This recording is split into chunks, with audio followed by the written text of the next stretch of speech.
What's going on, everybody? Welcome to another episode of the Combat Lounge. Today, I am joined by Dylan Rush and Patrick McCory. Let's get started. Now fires back. Oh, there's Fury with the right hand. Wilder's hurt. Wilder's hurt. He wobbled. He almost fell over into the ropes. He is close to going out.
What's going on, fellas? How you doing, man? Doing good. Rush is in the house. He's not on timeout anymore. Yesterday, he was on timeout. I had to ban him real quick. I can't believe you still have Usman and Leon in the intro. Bro, I have to take it out, bro. I couldn't play that intro. That's why I did my my one interview on what's it called? What's Zoom? that one platform called? Zoom? Yeah, Zoom. Can I curse on this? Yeah. Motherfucker forgot what Zoom was. I know. Before we get started and start talking our bullshit, I just want to say prayers to Chris Lencioni. He seems to be awake, responding to some things. I don't know him that well. I know Rush knows him. I don't know if Patrick knows him, but he's part of the MMA community, and that's heartbreaking. Don't want that on anybody. He has a family. I have a family. I don't wish that on anybody. And prayers to him. I hope he makes a full recovery. If we never see him fight again, it is what it is, as long as he gets to be a dad and a father. Or not a dad and a father, a dad and a husband. Yeah, today's his son's second birthday. He really cares a lot more about his family than fighting or anything else, as he should. It's just really, really unfortunate. I can't believe it. The medical bills have already totaled $300,000, and it's only been a few weeks, and he does not have insurance.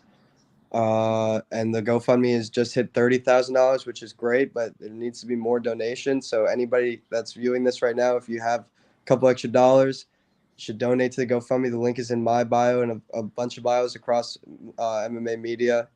Yeah, we're all praying for Chris's speedy recovery, man. It's gonna be a long process, a long journey, but I think he's a fighter, he's a warrior, not just in the cage but in life, and I think he's gonna defy the expectations of some doctors out there. Pat, any words? I think Rush hit the nail on the head here. I mean, I don't know Chris personally, but when I saw the story, I mean, it's crazy. Like, it's happened across a lot of sports recently. These shock cardiac arrests. I don't know what caused it.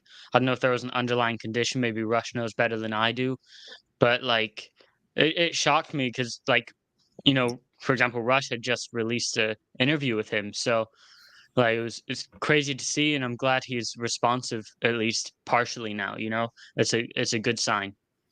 Yeah, he has a condition, a heart condition. I forgot exactly what it's called, but it's about the rhythm of his heartbeat. Like the two chambers in his heart, the two lower chambers weren't working properly, and in an EKG in 2019, the doctors didn't pick up on that, which is very unfortunate because if they had picked up on it, it might have changed a few things. In 2013. It is a potentially deadly condition. In 2013, a fighter actually died from the condition that Chris has. So, yeah, it's unfortunate that they didn't pick up on that. I just want to say real quick, for all the stupid motherfuckers out there in the comments across all these pages saying that it's from the jab, it's from the vaccine, that's why you don't get the vaccine, fucking shame on you, shut the fuck up, because his wife has come out many times saying that he didn't get the vaccine ever. He's unvaccinated. So for all you, like, it's not even about politics. Like, I'm not saying I'm Democrat or Republican, but for all you fucking conservative motherfuckers out there that think the vaccine is the cause of all these fucking deaths and everything, the end all be, just shut the fuck up. It has nothing to do with the vaccine.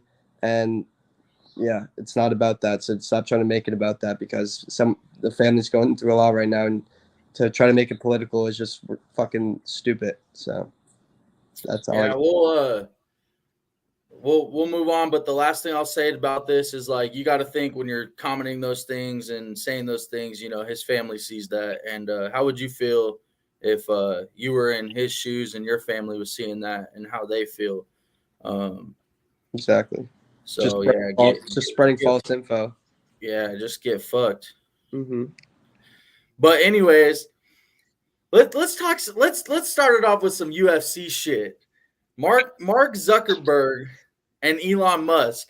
Is Dana sanctioning that fight, or is he not? Rush, do you want to kick us off? I think Dana would love to sanction that fight. I think that he would be counting his lucky stars if he is able to sanction that fight. Do I think it's ever going to happen? No. Honestly, though, there's a lot of people out there saying they wish it, like they really hope it doesn't happen, blah, blah, blah. It's a bad look for the sport. It's bad look for this, bad look for that. Personally, as a fan, the fan in me would love to see it. I mean, why not? It's Elon Musk and Mark Zuckerberg. Like, gimmick this, gimmick that. I don't do gimmick fights. Whatever you want to say, who gives a shit? It would be so entertaining to see Mark Zuckerberg and fucking Elon Musk step in that cage and go toe-to-toe and fucking fight. So I would love to see it, personally. I don't know if we will. I would say more likely than not, we won't see it.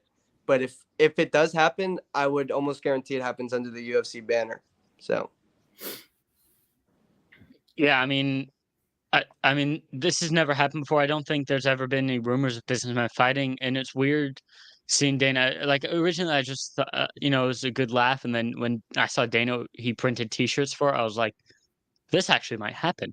Like, this is potential to happen. And looking at it, but then you look back at Mark Zuckerberg. He's been training jiu-jitsu and MMA for, I would say, the better part of 2 years now. So I think, like, if theoretically the fight were to happen, I think Zuckerberg squashes him quickly, because Elon, he's out of shape, and he's never trained before. Bro, one training camp with GSP, dude, and my man Elon's in this, bro. Man, you're not wrong about that. I'm just kidding. I personally would take Elon. If he gets the correct training. I know I'm not going to just take someone that has no training over someone that has 2 years training, but if they both have the correct training, and like if this fight happens like a year or two down the line, which is when it should happen, if it's going to happen, and Elon gets some training experience under his belt, I personally think Elon, like, you could train as much as you can. You could train for as long as you want, but some people are just not built like that. And I think Mark Zuckerberg is kind of a pussy. And from what I can tell from watching Social Network and from just in life and just watching how he acts and talks, he seems like kind of a pussy, and he seems soft to me. Elon, on the other hand, does not seem like that. I think if Elon gets the correct training, if it was they each train for 2 years, they each have the equal level training, then I'm taking Elon 10 times out of 10 personally. What about you, Cade? Yeah, I think if the odds came out and it was like minus 300 for Zuckerberg and like plus 200 or 300 for Elon, man, and both of them not having that much experience, I mean, I think I would take a stab at Elon, man. Like, I just think Elon will get his ass. It depends how seriously he takes it. Don't get me wrong. If he comes into it with improper training, Zuck is going to tap him out in one round. Like, I agree with Patty. Like, he's been doing jiu-jitsu, not just training. He's been doing tournaments. He's been competing. And I think he's been winning a lot. I don't know if he's like won the tournament, came in first place, but like he's been winning a lot of jiu-jitsu matches in the last year or two. So I think right now at this current juncture, Mark Zuckerberg would smoke him in a round. But I think proper training, I take Elon's toughness and his mentality over Mark Zuckerberg's. I mean, Dana, I think the reason this fight's getting so much heat is because Dana has always came out and said, I don't do that gimmick shit. I don't do gimmick fights, boxing and all that. They are all about gimmick. That's why boxing is the way it is now and this and that. And then, now he's coming out talking about doing this fight. And I think that's why it's getting so much heat, is because people are like, wait a second, you've been talking so much shit on boxing and their little gimmick fights, and now you're going to throw one on. So, but I think honestly, people say it wouldn't sell, but I feel as if he threw those two on a card, man, It would be the highest selling fight ever, hands down. Well, I think Dana's realized that the gimmick fights make a lot of money, right? So, you know, you look at boxing, you look at how much they make from, you know, as much as I don't like them, they make a lot of money from Jake Paul fight, right? So imagine Tyson Fury comes into MMA, fights John Jones. We all know how that fight's going to go, but that's going to be the highest selling pay-per-view in UFC history right there. Like, I can guarantee that, right? I think it sells higher than a Conor McGregor pay-per-view, like a Conor Khabib pay-per-view. A Mark Zuckerberg versus Elon Musk pay-per-view, like that will not just have MMA and boxing fans I forgot the word, but you know, it will have the whole world's attention on it. So that will break pay-per-view records across the board. Yeah, I it's an interesting thing. I wonder how soon it happens. Like you said, a year or two is when it should happen. Like I wonder if it would be next year. I wonder if they UFC would do it. 300. Yeah, that's what I was thinking about. UFC 300. Like maybe he throws that fight on there just because they are going to try to sell the shit out of UFC 300. I doubt it. I hope UFC 300 is so stacked. What do we think? What do we think gets booked for UFC 300? Let's make our dream UFC 300 card. Okay. I think UFC 300 has to be headlined if they really want to make UFC 300 a big deal. Okay, well, here, before we lead into UFC 300, let me just say this. I've seen a lot of people saying that Michael Chandler is making a mistake holding out for Conor because people don't think Conor actually wants to come back and fight. I actually think that the UFC, Conor and Mike, are in on prolonging this fight. Yeah. So that those two can actually headline UFC 300. That's my opinion. I think that they're trying to sell the shit out of UFC 300. You know, at the end of the day, that's a huge accomplishment, you know, to have 300 cards, pay-per-views, all that.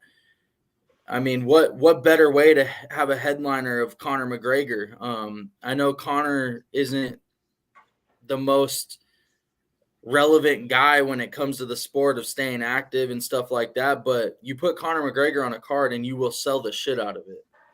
People pay to watch that guy. I don't know about the conspiracy or the theory, at least, that they're holding out together until 300, but I do think that Conor McGregor is 100%. I can almost say I know, but I will say I think that Conor McGregor will definitely fight Michael Chandler at some point or another. It might even be in the next 6 months before 2023 ends.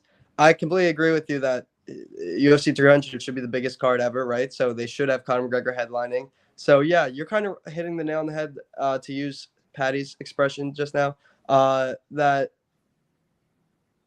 if Conor McGregor fights Chandler, it would have to be sooner than later so that they could still have a quick turnaround and get him on 300. That doesn't seem too likely at this point. So maybe you're 100% right, Cade, because I would say if it's not Conor, it has to be John Jones. John Jones fighting in November. He might retire. Who knows? No better person than Conor. So you know what? I think you might be right that Conor and Chandler is going to headline 300.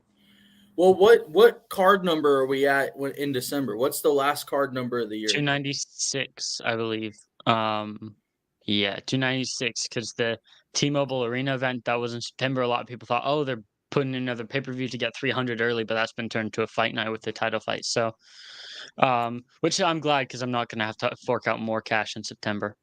So if they're going to fight it, so let's say they fight in December and that's 296. I mean, you can't wait an extra 3 months just to book them on 300, or an extra 3 or 4 months to book them on 300. I mean, I really feel that's what they're trying to do. Chandler, I think. And one thing I want to say, like, a lot of people are saying, oh, Chandler's holding out for the big payday. He's being paid massively right now. He is milking the Ultimate Fighter right now. Have you seen on YouTube, like, every week he's on this After Tough thing, right? He is doing so many interviews, so many paid gigs, so many paid UFC social media appearances. He is making bag of the red panty night before the red panty night has even arrived. That's a good point. Yeah, so that's what I think. And I think if they're going to go away from this Connor and Chandler thing, the only thing that makes sense for Connor, I feel like that would maybe sell is him and Oliveira.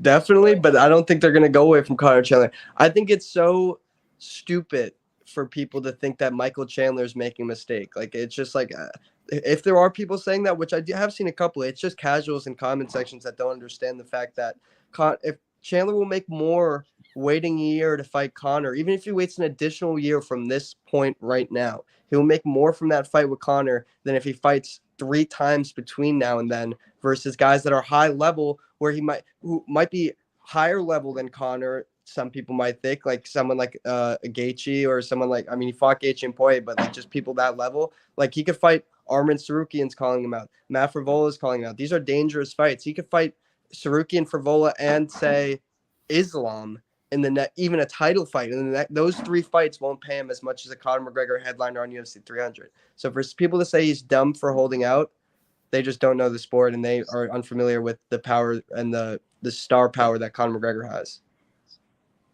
Yeah, no, you're right. I think my 3 fights for UFC 300 that I feel as if would make the most sense would be to headline it with Connor and Chandler. You gotta have the heavyweight title on the line, don't you think? Probably, but if John's gonna fight in November, I don't know how quickly he's gonna turn around to fight on UFC 300. So depends on the opponent. Let's say he fights Stipe in November. Stipe, let's say he runs through Stipe, right? Let's say 49-46 unanimous decision, no damage. Do you think he turns around and he fights the likes of Sergey Pavlovich? That would be the only fight that does make sense for him. Actually, I think that fight makes sense for him before Stipe. A fight I would love to see, and I said this on Instagram yesterday, would be Tom Aspinall versus John Jones, because I just think it's a fun stylistic fight. That's a good idea. I don't know if that's your European bias talking, but I would way rather see that than a lot of other fights.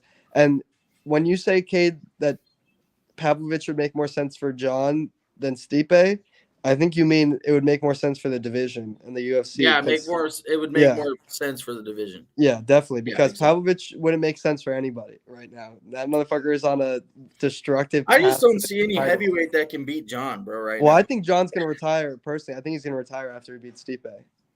Yeah, that would make sense. I mean, he has enough money to last a lifetime. Why risk the legacy against someone like Pavlovich? I mean, come on. It would look better for his legacy to beat Stipe, probably.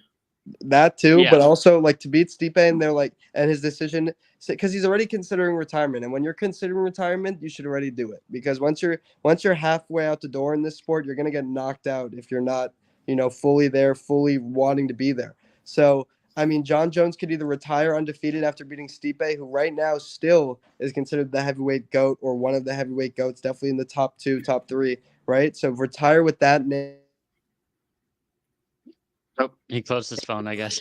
Oh, I got a phone call. I declined it. Yeah, I think it makes a lot more sense from him. Then again, he is such a competitive guy. And these fighters, like, sometimes it's not about money and about the legacy. It's about, like, I love fighting. I want to do this shit. I don't want to stop now. So who knows? I can't say for sure. But legacy-wise, to keep the legacy intact, I say beat Stipe and get out of there. Here's my thing with the whole UFC 300. It's kind of hard to book a card for UFC 300 that far out, because there's so many cards left this year that you can put fights on. Like, you still need Leon and Colby. That would be a fight I would say would be pretty cool for UFC 300. But, they're probably Leon and Colby are going to be ready before UFC 300 to fight each other. Definitely. So it's kind of hard. But, like, if I had to do, like, a dream card, like, just the top 3 fights, not filling out the card or anything, but just the top 3 fights, I would probably say it would be Connor and Mike. A fight that a lot of people haven't really talked about, I feel, as much as I feel like this is the fight Dana kind of wants, because when he was asked about what's next for Khamzat and Izzy, he was like, we'll see. We'll wait and see. And he kind of gave you that smirk, So I wonder if Khamzat's going to be the next guy to come up and fight Izzy. That would be like a cool fight to put on that card. But another fight that would make a lot of sense for UFC 300, where it makes sense, is Islam and Charles are more than likely going to fight in October in Abu Dhabi. Poirier and Gaethje are going to fight at the end of July. The winner of Poirier and Gaethje fights the winner of Charles and Islam, UFC 300. Run it. Let's say Charles beats Islam. I would like to see Islam Volk on UFC 300. Islam Volk We'd get too. a trilogy if Charles were to win, though. Okay, that too. But I would also like to see Charles Volk. So I think those fights. I would too, man. I would too. I think Volk moving up to lightweight is inevitable. I mean, this motherfucker has fights. Doesn't he have fights at 205? Like he used to be so big. His lone finished loss was at 170. And if you look at that fight, the guy he's fighting is like 6'3". Volk is a fucking savage, bro. Like, he doesn't get enough credit for being a savage. Yeah, I think Volk's going to move up too. I think so, because I think the plan is to have Max Holloway come back and regain his title. And a lot of people don't agree with that. But I see outside of Volkanovski, who has given him – who has competed with him? I mean, Ortega. Arnold Allen went in there and tried, but – Ortega. People are sleeping on my boy T-City nowadays. No one wants to talk about him because of I love T-City, man. He came way, way closer to beating Volk than Max did last fight. Max got dominated 50-45 last fight. Fucking Brian Ortega was 2 seconds away from submitting Volk. I don't know how to this day. I respect Ortega, bro. He's one of my favorites. Don't get me wrong. I just think – I don't know, bro. When he fought Max the first time, dude, he couldn't – his hands weren't there, bro. So, I mean, his hands have gotten better, though. I'll say that. But I think Ortega and Giga, they're going to make Ortega Giga from what I've heard. And I think Ortega's going to run through Giga, if I'm being completely honest. I agree. I had Ortega win in his last fight before he popped his shoulder. Bro, Giga's opponent's combined record before he entered the UFC was 7-57, bro. Let's talk about it. That's unheard of. Where is Giga, man? Like, I don't know what he's doing. Let's be real. Ortega, in my opinion, was going to beat Yair Rodriguez if he didn't get hurt. Ortega would have been the one fighting Josh Emmett. So, however that fight went out, this whole picture could have been different. I want to see Ortega versus Ilya. That's the fight I want to see because that's a stylistic clash. Ilya definitely has the hands over him, and Ortega definitely has the grappling over him. So I think that would be a great fight. I just don't love Ortega's shots. He's very good on the mat, but his takedowns aren't great, and that's what worries me. Like, Ilya can put a pace on him and outstrike him a lot. Can he get Ilya to the ground? And also, Ilya is so Ortega good is an opportunist. He's not a guy that's going to come in and wrestle like that. No.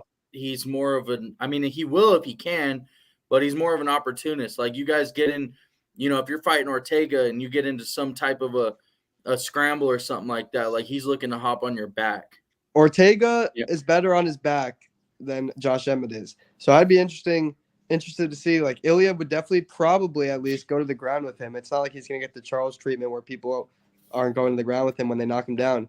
But like you said, I like the word opportunist because Brian Ortega, it's not like he's going to wow you with his skills in any one area. It's just like he's a fucking fighter's fighter, and he knows how to, like, maneuver, whether it be striking, clinch, on the ground. Like, for him to hop on Volk's neck like that for that guillotine, bro, and come that close, and then, like, throw up a triangle that also came close when he's getting battered.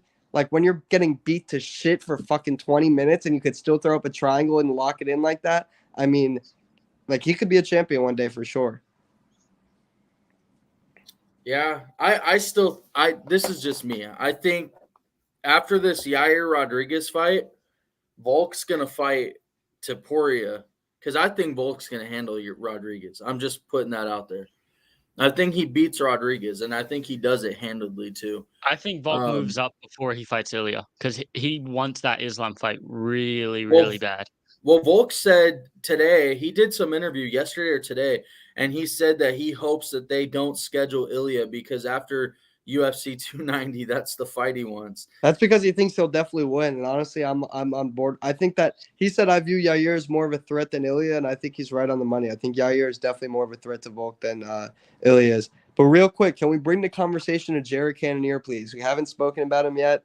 We got to mention him real quick. Pat's face. Do it. No, but just real quick, the way I respect Volk for going from he fought at welterweight. That's his only loss, and then he cut down to now he's 145. It's crazy. What about Jared Cannonier? He had a fight at his first fight was at heavyweight, light heavyweight, now middleweight. And he's 39 years old. Most times in your career, you're moving up in weight as you get older, as your body starts to slow down a little bit here and there, and other things. You move up in weight, and he's moved down and down and down. Imagine a Jared Cannonier at 170 because he's not a tall guy. When I interviewed him, he was maybe 5. It seemed like he was 5'10", 5'11", maybe. I don't know what he's billed at, but imagine. But I wanted to say, I want them to. I don't want to see Khamzat Izzy right now. Does he even have a fight at middleweight? One fight? Oh, no. Yeah, but you have to. He has one fight at middleweight, right? Yeah, but we have to understand. We have to understand something real quick. Not to cut you off, Patrick, but we have to understand something real quick. The UFC rankings, they're almost out the window nowadays, when it comes to stuff like this, because, for instance, but they shouldn't be paid. It shouldn't be a popularity contest. That's why Corey Anderson and people in Bellator are I'm so much happier to be over here where it's not a popularity contest. Corey Anderson wasn't getting opportunities that he deserved in the UFC because his followers on Instagram weren't the same as other people's. It's ridiculous. This guy's debuting this weekend from Uzbekistan. I saw a full send post about it. He has 1.3 million followers already before his first fight in the UFC. So he's a very marketable guy, right? Very promotable. So because he has 1.3 million followers and Jared Cannonier has 200,000, he should get a title shot before him. Again, it's not about Jared Cannonier. I know he's already had a title shot, but I'm just saying that's not fucking what fighting's about. They say the UFC where the best fight the best. It's not like boxing. Boxing is so stupid. The UFC, the best fight the best. 1 fights 2, 3 fights 4. So fucking stay true to that. If Khamzat has one this weekend is a perfect example of how the UFC does business. Why is Sean Strickland taking an unranked guy? I think part of it is how do you get someone to take that fight? I don't have an answer to that question. Strickland saying look, I want to fight and I want to fight now.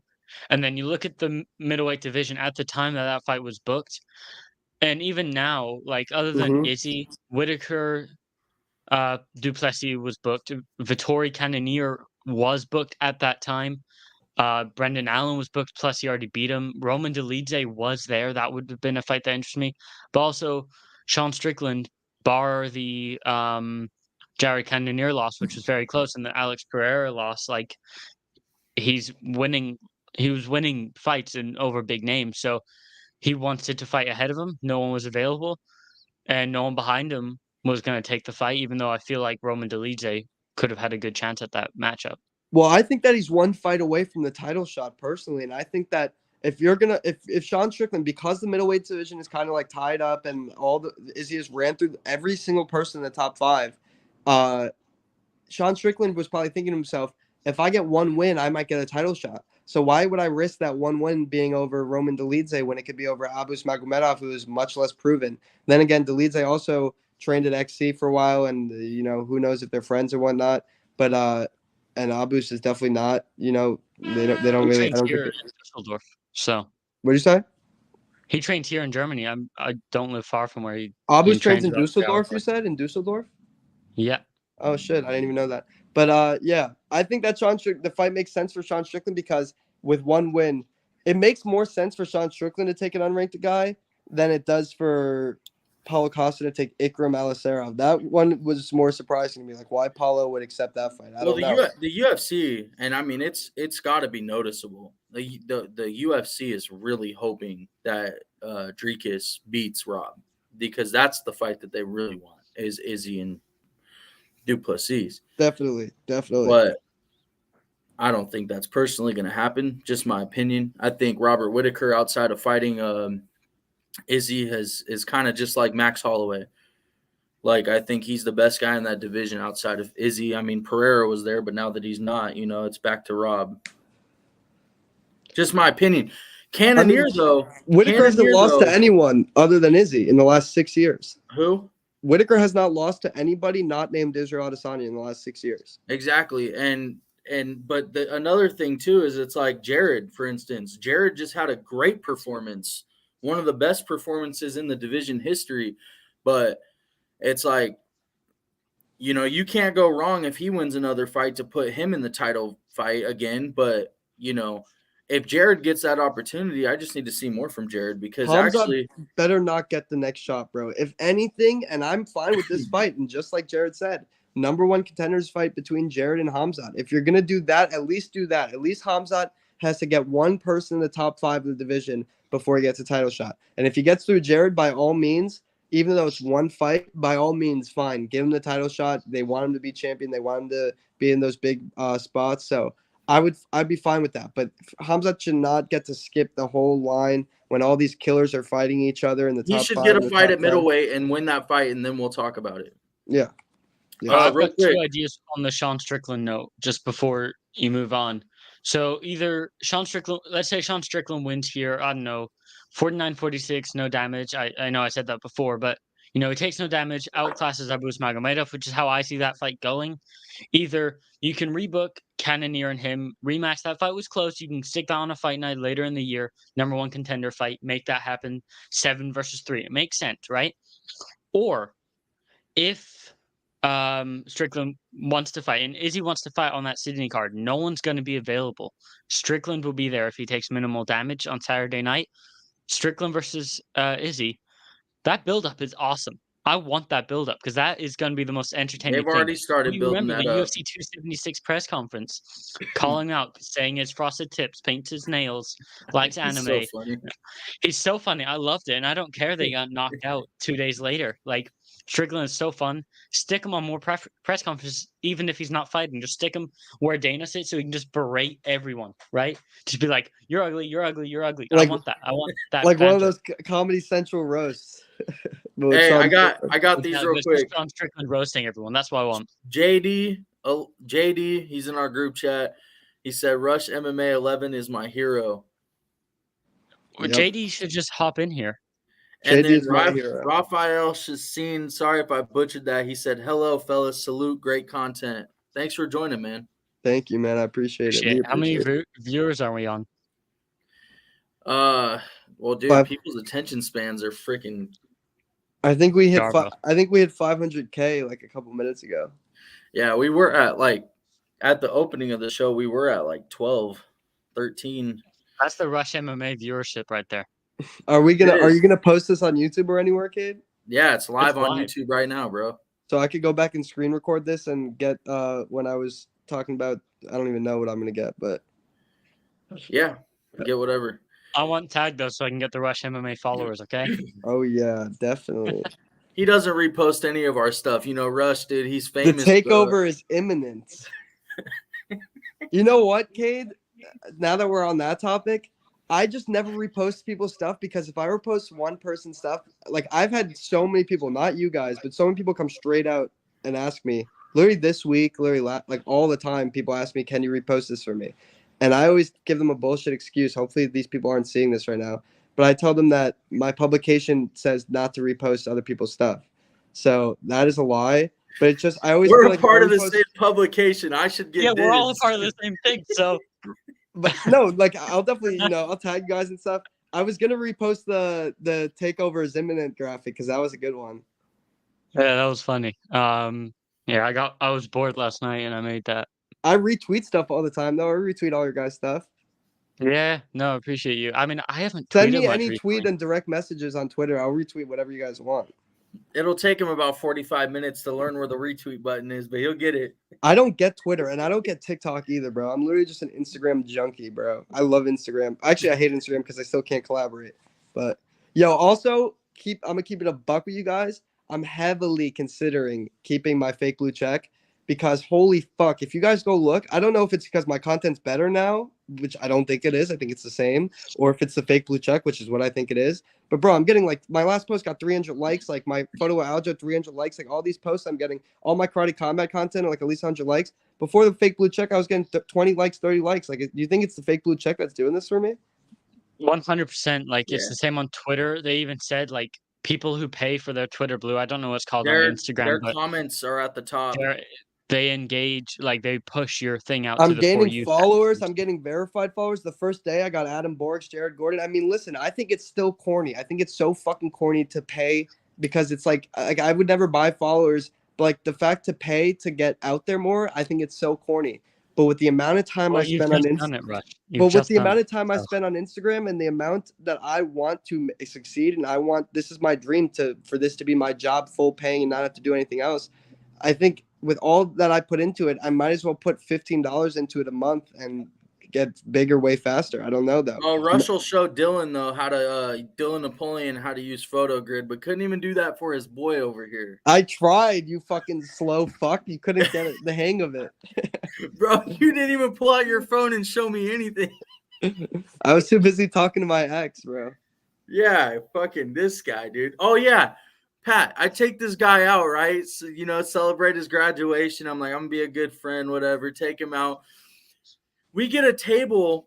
I'm sitting there 25 minutes by myself. This guy's over here trying to regain his ex back. Come on, Dylan. Come on. I hadn't seen her in so long. I'm send you some memes now. Like as soon as we get off this, I'm gonna be sending you all these. My friend wants to get back with his ex memes. Like I'm gonna spam you with them now. Honestly, I do have an ex that I still like, but it's not that one. But bro, me and that girl were blocked on everything. Hadn't seen each other in so long, and from that one conversation, we're good now. So honestly, I'm sorry, but I had to do what I had to do. Cade Morehouse. But yeah, when we're back in Arizona, not only are we gonna do this shit with Mike Hamill, but we're gonna get you situated on PhotoGrid. Yeah, we'll do that when you come over for the fights. Yes, sir. Yes, sir. If you don't come, bro, if you don't come, I'll be so mad at you. I'm gonna come. I bet. You need to let me know ahead of time too, because that's coming up pretty quick, July, bro. What day we're gonna do the thing with Mike? Weekends are probably better. All right, yeah, let's figure out. Yeah, we'll figure that out. We'll probably do like whatever weekend from July 17th to 22nd, whatever weekend is in there. What day are you flying out here? Did you get your plane ticket? July 13th, I believe. Okay, we'll have to hit the lab too. Hell yeah, let's really do it, bro. Let's really do it, bro. Where are you staying? I fucking have a lease till July 31st, bro. I have an apartment until July 31st. But just to flex on you real quick, Cade, bro, when we walk into the lab, you're going to see something special, man. That's the only gym in the country, in the world, that when I walk in, like, everybody in that place knows me. So bro, when I walked in there in June, it was like the coolest feeling. Just like everyone turned and saw me and knew who I was, bro. And like the first week I started MMA reporting, I went to the lab. And I didn't even know that you had to take your shoes off on the mat. Like, I didn't know anything about the sport. I didn't know any fighters. And, like, just, 1 year later, I walk in and everybody knows who I am. It was, one of the coolest feelings for me in the last year. So I'm excited to do it again, baby. Let's do it. Before we end the show, I wanted to bring up, because we have to give Bellator some love. There's some great fights coming up for Bellator. Man, fuck Bellator. No, I'm playing. Hey, shout out Danny Brenner. Shout out Danny Brenner. Shout out Jimmy. Shout out CJ. Danny gets back to me soon. CJ Tuttle. Michael Fidel. Michael. Shout them all out from BZA. Lucas Noonan, the best combat sports photographer in the world. We got Tim Mike Ross, Hogan. the part-time AV guy. Mike Hogan, the matchmaker. Jane Estioko, the matchmaker. Oh, I can't forget. My boy. Don't you ever let it go to them judges. Burt Watson. We rolling, baby. We rolling. We got to fight. All night long. All night long, baby. I fucking love Burt Watson, bro. Holy fuck. He's the so best, cool. Man. He's such a kind-hearted person, man. We got to get you guys. We got to get you guys in South Dakota in August. Rush, you'll have to clip that. I actually was telling Danny, though, that I'm going to try to make it out for South Dakota. Fuck yeah.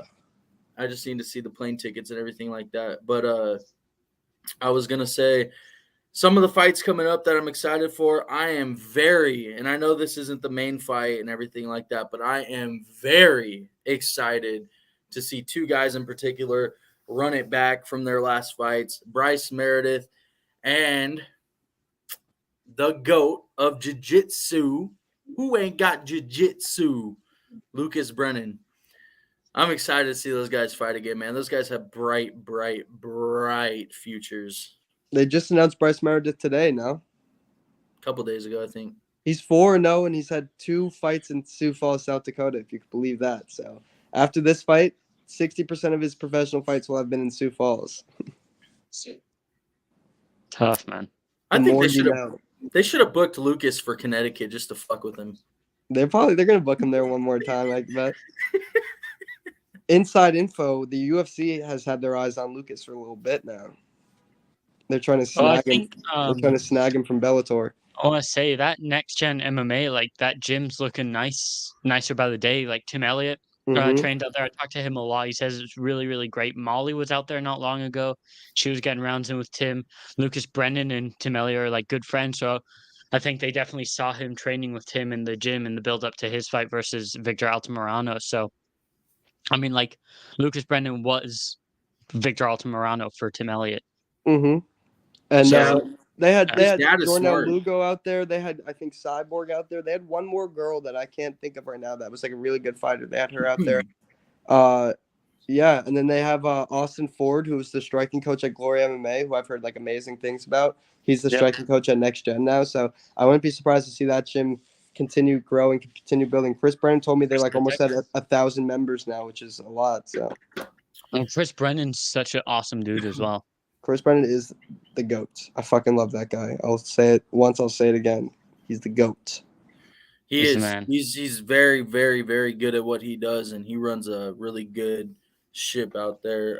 JD, to answer your question, yes, I do live in Arizona. I wish I was back in California. That's where I grew up. That's my hometown. But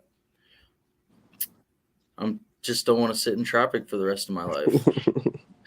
But what were you gonna say? I was just gonna say her name, and I said it. So, anyone want to buy me a plane ticket? I'll come out to Bellator as well. I feel like everyone's going to South Dakota. I'm just Pat. The way my bank account is working. My bank account's not looking good either after paying for London. Bro, my bank account's looking worse than ever after Amy Kaplan ripped me a new one on Twitter. That's the perk of still living at home base, and then move from there. Look, we're coming up on 42 minutes. I want to we'll start it with Pat. We'll go to Dylan, and we'll come up to me. Patrick, what do you have coming up? Where can people find you on social media, and what are some things that you've been working on? Man, I've just graduated. I was away from my channel for a little bit. Been grinding those media days. I post all that stuff on Twitter and on Instagram. So if you follow my page, you'll see that every week with PFL and most weeks with Bellator as well. And then I'm off to London in a few weeks to cover Cage Warriors for Combat Sports UK. So keep your eye on that. I'll be at the UFC. I don't think I'm going to get much content at the UFC event. I'm not covering it. But then September's looking really nice for me, man. I got to talk with some people, but I might be going off to Paris to cover the UFC event out there. Cyril Gane versus Sergey, what's his name? Sergey Spivak. And then what's looking very likely again for Combat Sports UK, Octagon in Frankfurt. That is a home-based thing, so I'm not going to have to fork out my entire bank account. I can just take a little train up. But yeah, man, I'm very active on my social media. So Patrick_McCoy on Twitter, Patrick McCoy Sports Show on Instagram. Those are my main two. DM me if you need any advice growing in this space. I get a lot of those, just how to get started and stuff. And I have loads of advice. So please just message me anytime. I'll respond. Rush, send us off. For all the aspiring journalists out there, MMA journalists, to go off of what Pat said, do not reach out to me for advice because I'm gatekeeping. This is my industry, and I'm going to take over by myself with no help from any of you guys. No, I'm kidding. But I don't have a lot going on, man. I'm kind of a deadbeat. In July, I'm pretty much going to Arizona to fucking chop it up with my boy Cade and Magic Mike. August, I got Sioux Falls the second week. I got a karate event in DC the first weekend. Second weekend, I got Bellator. Third weekend, I got PFL semifinals, and fourth weekend, I got PFL semifinals. So I'm all booked up. PFL? Yeah, August 18th and August 23rd in Madison Square Garden. So the Hulu Theater. So don't text me in August because I'm gonna be busy as fuck. Don't ask me to come out anywhere on the weekends because I'm gonna be busy. And then September, who knows? I might fly to Paris to cover Let's go. the UFC event on behalf of Cage Shot and take Pat's spot.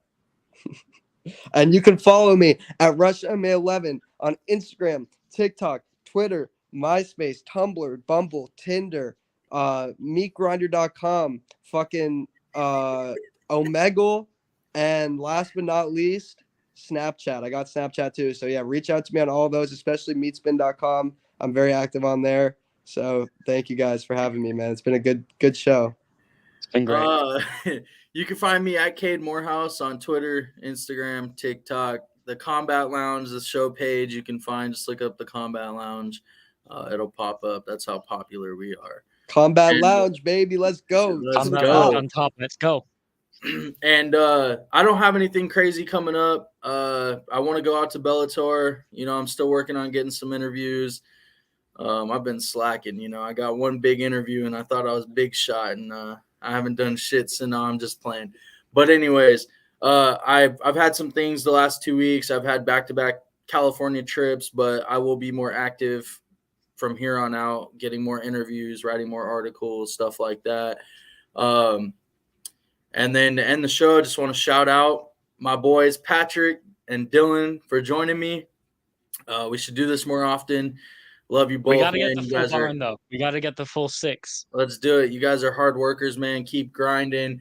I want to shout out my guy Eddie Law. Without him and the platform that he decided to give me, I don't know if I'd even continue to do this because I didn't know where I was. Be together like we are. Yeah, and I didn't know where I was headed before all of this. I was kind of just going with the flow, and then he gave me my shot. So shout out Eddie, Jay, Gabriel, all the guys from Cade's side.